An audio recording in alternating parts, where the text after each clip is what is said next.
Bienvenue dans les Mimi-Interviews, une série de vocaux pour les créatifs. Parce que fallait bien mettre les points sur les i, alors Mimi devient Mimi pour dévoiler ce qu'on ne voit pas toujours sur les réseaux. Des interviews courtes, créatives et sans détour, qui laissent place à l'introspection, à l'envers du décor et à ce qu'on vit vraiment quand on crée. Bon, c'est pas évident de résumer qui on est en quelques mots, mais moi c'est Laure Othman et je suis plus connu sous le nom de Ballo sur internet.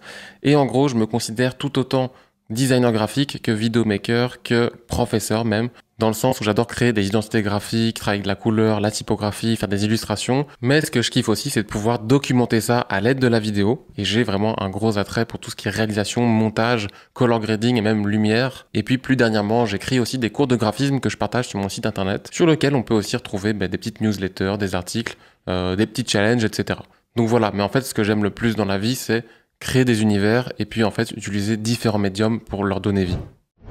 Tout ce que YouTube m'a apporté depuis le début, c'est assez inimaginable dans le sens où je pense que j'aurais clairement pas la même vie si je m'étais jamais lancé dans cette aventure. Alors déjà, premièrement, évidemment, ça m'a apporté l'envie de vouloir toujours m'améliorer et de faire en sorte que les vidéos soient de mieux en mieux. Et donc pour ça, fatalement, je devais faire des recherches, essayer de travailler un peu quotidiennement, découvrir des nouveaux secteurs comme la 3D, l'animation. Il faut savoir que moi, à l'époque, quand j'ai commencé à faire des vidéos sur YouTube, j'étais pas spécialement un bon graphiste et je touchais rien à la vidéo. Et ce que je veux dire par là, c'est que il ne faut pas forcément attendre d'être un expert dans son domaine pour commencer à partager son travail. Et en fait, je dirais même que c'est en le partageant plus tôt possible qu'on va pouvoir avoir des feedbacks et s'améliorer.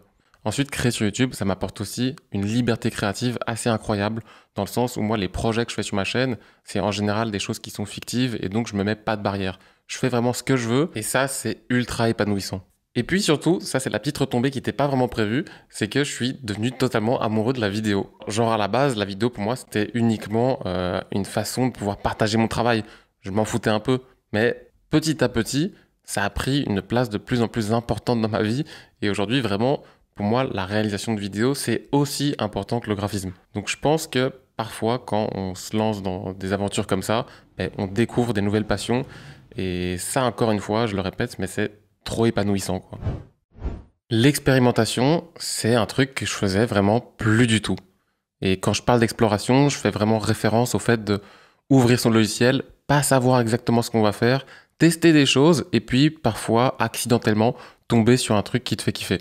C'est des choses que je faisais beaucoup au début quand j'apprenais le graphisme, quand j'apprenais à utiliser les logiciels et dernièrement, en fait, je me suis replongé là-dedans. En fait, j'avais découvert des artistes qui faisaient beaucoup de design expérimentaux et quand j'ai vu ça, je me suis dit tiens, en fait, je fais plus jamais ça. Et c'est vrai que c'est super fun. Et en plus, c'est hyper auto-inspirant. Dans le sens où on va créer des choses un peu par hasard, découvrir quelque chose qui nous fait kiffer. On va peut-être le creuser, faire des itérations, etc. Et en fait, je pense que c'est super important de retrouver une petite routine par rapport à ça. Pas obligé de faire ça tous les jours. Mais maintenant, j'essaye au moins de placer un petit soir ou deux par semaine où voilà, je m'amuse un peu avec les logiciels, où je crée sans forcément qu'il y ait de fond. En fait, c'est ça, ouais. C'est surtout le fait de créer sans forcément qu'il y ait un fond et sans pression. Donc vraiment, si vous faites plus du tout ça, je vous encourage vraiment à essayer de trouver un peu de temps pour explorer et surtout vous amuser, tester des choses en fait. Tester des choses sans pression, sans devoir forcément le partager aussi. Pour moi, c'est pas un luxe, mais ça redevient une nécessité, j'ai envie de dire. C'est vrai que maintenant, ça fait environ 1 an que j'ai commencé à créer des cours de graphisme. Enfin, pour l'instant, je n'ai sorti que un, mais il y en a un second qui sort cette année. Et en fait, je me reconnecte complètement à un objectif que j'avais en tête quand j'ai commencé ma chaîne. Initialement, mon objectif de rêve, c'était de créer une sorte d'école de graphisme en ligne. Mais finalement, je me suis laissé emporter dans une sorte de machine où j'avais plein de projets à gauche, à droite, et je me suis éloigné de ça. Mais en fait, je me rends compte que j'ai toujours aimé aider les gens, leur expliquer des choses. Je sais que dans mon entourage, ça m'arrive très souvent qu'on me demande des feedbacks sur des petits projets, et vraiment, j'adore m'impliquer dans ces trucs. J'adore partager mes connaissances, pouvoir donner mon point de vue. Et en fait, quand je crée ces cours, je retrouve complètement cette sensation. Ce qui fait qu'aujourd'hui, je me réinvestis à fond dans ces cours en ligne et je les écris vraiment comme les cours que j'aurais voulu avoir si je commençais le graphisme. Et c'est pas forcément que les cours de graphisme, hein, c'est aussi tout le contenu qu'il y a autour qui est gratuit, qui sont les vidéos YouTube, les articles, les newsletters créatives, les défis que j'organise sur mon serveur Discord. Et à l'avenir, j'aimerais peut-être même essayer de sortir des petits magazines d'inspiration avec des artistes, etc. Enfin, en gros, tout ça fait partie de cette espèce d'écosystème du graphisme que j'ai envie de créer. Et ma side quest, je vais pas y aller par 4 chemins, c'est tout simplement de créer une nouvelle chaîne YouTube.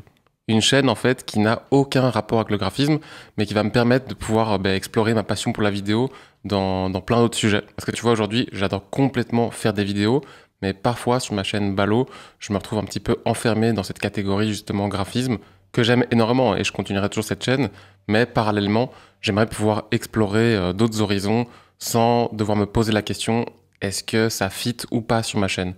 Et sur cette nouvelle chaîne, il y aura aussi un peu une sorte de liberté en plus, dans le sens où je vais pas forcément devoir me battre avec l'algorithme, je vais créer pour moi avant tout. Donc voilà, SideQuest, nouvelle chaîne YouTube, et elle existe déjà d'ailleurs, elle s'appelle Laurent Outman, et je sors ma première vidéo très prochainement. On arrive à la fin de l'interview. Merci d'avoir écouté jusqu'au bout. Et si tu as aimé cette mini-interview, n'hésite pas à t'abonner pour ne pas rater les prochaines.